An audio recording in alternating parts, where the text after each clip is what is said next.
رشک اموات کا ذکر چل ہی نکلا ہے تو آپ کو لاہور کے عبدالغفور نامی ایک شخص کی موت کا قصہ سناتے ہیں کہ جس کے راوی معروف صحافی جاوید چوہدری ہیں۔ جاوید چوہدری اس واقعے کو بیان کرتے ہوئے لکھتے ہیں کہ ہم سب کو عبدالغفور جیسی موت کی خواہش رکھنی چاہیے۔ اب سوال یہاں پر پیدا ہوتا ہے کہ عبدالغفور کون تھا؟ دوستو، عبدالغفور لاہور کی ایک مل میں ملازم تھا۔ وہ بلا کا کام چور، سست اور دھوکے باز شخص تھا۔ وہ مل کی گندم اور آٹا چوری کر کے بھی بیچ دیتا تھا۔ مل مالکان نے کئی بار اسے نکالنے کا فیصلہ کیا، لیکن کسی نہ کسی وجہ سے وہ رک جاتے تھے۔ عبدالغفور کو زندگی میں کسی نے کبھی نماز پڑھتے دیکھا تھا اور نہ ہی کوئی نیکی کا کام کرتے۔ وہ دبا کر سگریٹ بھی پیتا تھا اور چرس بھی۔ وہ پوری زندگی لوگوں کا مقروض ہی رہا تھا۔ مل مالکان ہر سال اپنے ایک ملازم کو حج پر بھجواتے تھے اور اس ملازم کے نام کے تعین کے لیے قرعہ اندازی کروایا کرتے۔ اس سال بھی قرعہ اندازی کروائی گئی تو عبدالغفور کا نام نکل آیا۔ مل مالکان نے اسے حج کی پیشکش کی لیکن اس نے انکار کر دیا، چنانچہ اس کی جگہ دوسرے ملازم کو بھجوا دیا گیا۔ اگلے سال پھر اس کا نام نکل آیا۔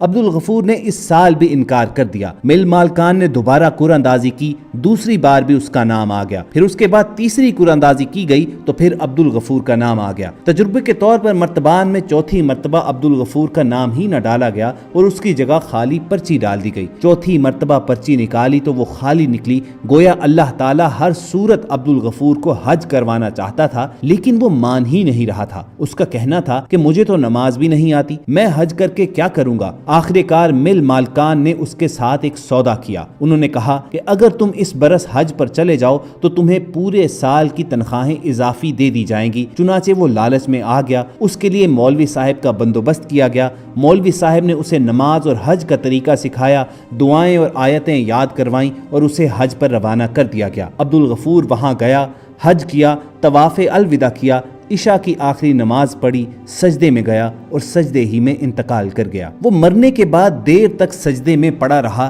ساتھیوں میں سے کسی نے ہلایا تو معلوم ہوا کہ عبدالغفور تو انتقال کر چکا ہے۔ اب خواتین و حضرات، یہاں پر اللہ کے فیصلے دیکھیے۔ اسی رات حرم شریف میں نمازوں کی امامت کروانے والے ایک امام کا انتقال بھی ہو گیا۔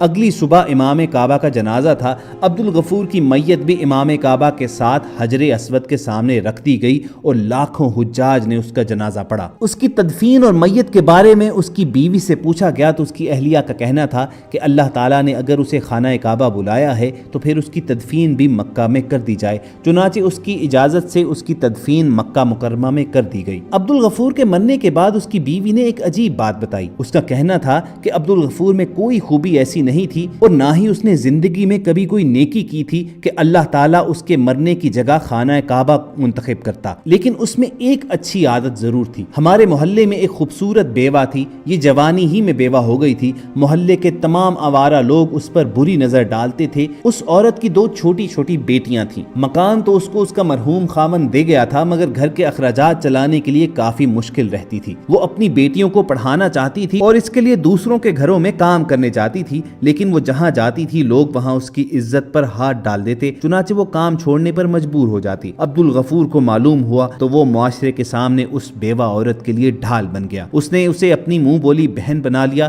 اور اسے گھر بٹھایا۔ اس کی دونوں بیٹیوں کو اسکول داخل کروا دیا۔ وہ لوگوں سے قرض لے کر اور مالکان کی فیکٹری سے چیزیں چوری کر کے ان بچیوں کو تعلیم دلاتا تھا اور ہفتے 10 دن بعد اپنی منہ بولی بہن کے گھر راشن بھی دے کر آتا تھا۔ وہ بیوہ عورت وہ سامان اٹھاتی اور ہمیشہ اسے دعا دیتی کہ جا میرے بھائی، اللہ تعالیٰ تمہارا خاتمہ ایمان پر کرے۔ عبدالغفور کی بیوی کا کہنا ہے کہ پہلے ہمیں یہ دعا عجیب لگتی تھی لیکن ہم چپ رہتے تھے۔ مل مالکان نے جب اسے پچھلے سال حج پر بھجوانے کی کوشش کی تو اس نے یہ سوچ کر انکار کر دیا کہ وہ اگر سعودی عرب چلا گیا تو اس کی بہن خود کو بے آسرا محسوس کرے گی۔ وہ اس برس بھی نہیں جانا چاہتا تھا، لیکن جب مل مالکان نے اسے پورے سال کی اضافی تنخواہ دے دی تو عبدالغفور نے وہ ساری رقم اپنی بہن کو دی۔ وہ حج پر چلا گیا اور عبدالغفور ایمان کی عظیم حالت ہی میں اللہ تعالیٰ کے پاس چلا گیا۔ خواتین و حضرات، ہم میں سے ہر کوئی اپنے دنیاوی مشاغل میں مصروف رہ کر زندگی گزار ڈالتا ہے، لیکن کوشش کرنی چاہیے کہ ہماری زندگی میں اور ہمارے نامہ اعمال میں کوئی نہ کوئی ایک نیکی ایسی ضرور موجود ہو، اور ہر دم اللہ تعالیٰ سے دعا کرنی چاہیے کہ ہمارا خاتمہ بالایمان ہو۔ انہی دعائیہ فکرات پر وائس ڈیلی کی آج کی ویڈیو کا اختتام بھی کریں گے۔ اگر آپ کو یہ ویڈیو اچھی لگی ہو